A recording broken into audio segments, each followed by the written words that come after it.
बद्रीनाथ धाम से 4 किलोमीटर आगे की ओर बसा है भारत का पहला गांव। कुछ समय पहले तक इस जगह को भारत के आखिरी गांव के रूप में जाना जाता रहा। भूगोलिक दृष्टि से ये दोनों बातें ही सही हैं।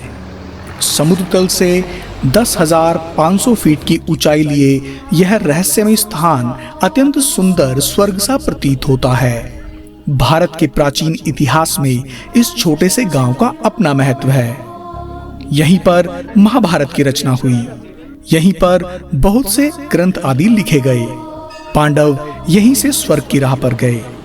बहुत से साधु सन्यासियों योगियों ने हिमालय के भीतर महान तपोभूमियों की खोज के लिए इसी मार्ग को अपनाया। इस गांव से आगे हिमालय का सम्मोहित कर देने वाला जादू चलने लगता है। स्वागत है माना गांव में। नमस्कार दोस्तों, मेरा नाम है भूपिंदर सिंह और आप देख रहे हैं मनसा फिल्म्स। हमारे चैनल को सपोर्ट करने के लिए आपका हृदय तल से धन्यवाद। बने रहिएगा मनसा फिल्म्स के साथ, क्योंकि आने वाले वीडियो और इंटरेस्टिंग होने वाले हैं। आने वाले वीडियो में हम माना गांव से लेकर के और वसुधारा तक का ट्रैक करेंगे। रास्ता अत्यंत मनमोहक है, आपको आनंद आएगा। बने रहिए। बद्रीनाथ धाम से एक चौड़े सड़क मार्ग से चलकर आप माना गांव की लंबी चौड़ी पार्किंग में पहुंच जाते हैं। माना में घुसते ही सबसे पहले आपको बाजार मिलने शुरू हो जाते हैं। यहाँ पर आपको स्थानीय निवासियों द्वारा बनाई गई बहुत सी वस्तुएं बिक्री के लिए दिखाई पड़ती हैं, जैसे हाथ से बने ऊनी कपड़े, शॉल, टोपियां, टोकरियां और दवाइयों में हिमालय क्षेत्र में पाई जाने वाली प्रमुख जड़ी बूटियां, जिनमें केदार जड़ी भी एक है। यदि आप असली केदार जड़ी का सेवन करें तो हृदय के रोग और पेट की बीमारियों में ये अत्यंत लाभकारी जड़ी है। बाजार में आपको खाने की बहुत सी दुकानें मिल जाएंगी। यहाँ पर मिलने वाली खाने की मुख्य चीजों के रेट आपकी स्क्रीन पर हैं।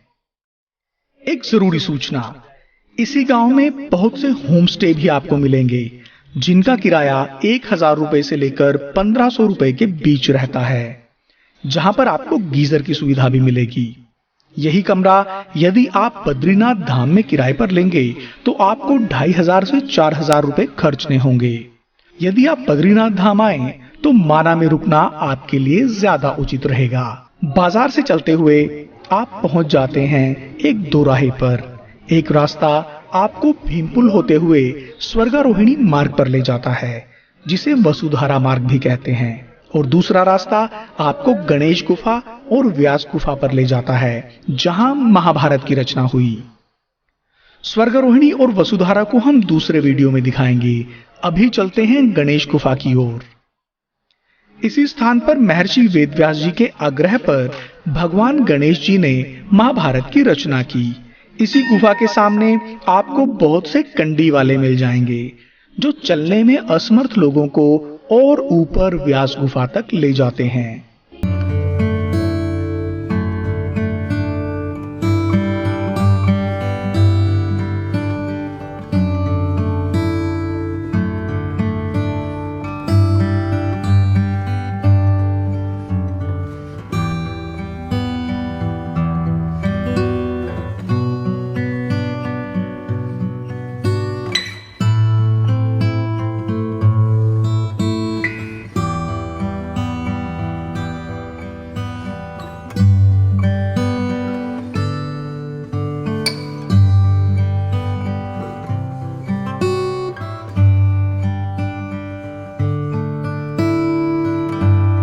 थोड़ा और ऊपर जाकर आपको मिलती है 5,000 साल पुरानी व्यास गुफा। यहीं पर महर्षि वेदव्यास जी ने बहुत लंबे समय तक तप किया और बहुत से पुराणों और ग्रंथों की रचना की। व्यास गुफा को देखकर लगता है मानो बहुत सी किताबों को एक के ऊपर एक रखा गया हो। आइए इस रास्ते से अब वापस चलकर हम पहुंच जाते हैं भीमपुल। कहते हैं कि पांडव जब स्वर्ग की राह पर गए तो पहली मुश्किल थी सरस्वती नदी के महान वेग को पार करना। पांचों पांडव सरस्वती नदी को आसानी से पार कर गए, किंतु द्रौपदी के लिए यह आसान न था। जिसके कारण भीमसेन ने एक चट्टान को उखाड़कर नदी के ऊपर रख दिया, जिसे भीमपुल कहा जाता है। भीमपुल से थोड़ा नीचे सरस्वती नदी का संगम अलकनंदा से होता है। लोग इस स्थान का पानी अपने साथ लेकर जाते हैं। ऐसी मान्यता है कि यहाँ के पानी में चमत्कारी औषधीय गुण पाए जाते हैं। यहीं से आगे का रास्ता स्वर्गरोहिणी और वसुधारा की ओर जाता है। वसुधारा की दूरी यहाँ से 7 या 8 किलोमीटर है, जिसे स्थानीय लोगों द्वारा 4 या 5 किलोमीटर बताया जाता है। यह ध्यान रखिएगा। माना गांव से ही आप सतोपंथ लेक का ट्रैक भी कर सकते हैं। माना से तिब्बत की दूरी लगभग 26 किलोमीटर रह जाती है। इसी कारण माना तिब्बत से व्यापार का मुख्य केंद्र भी रहा।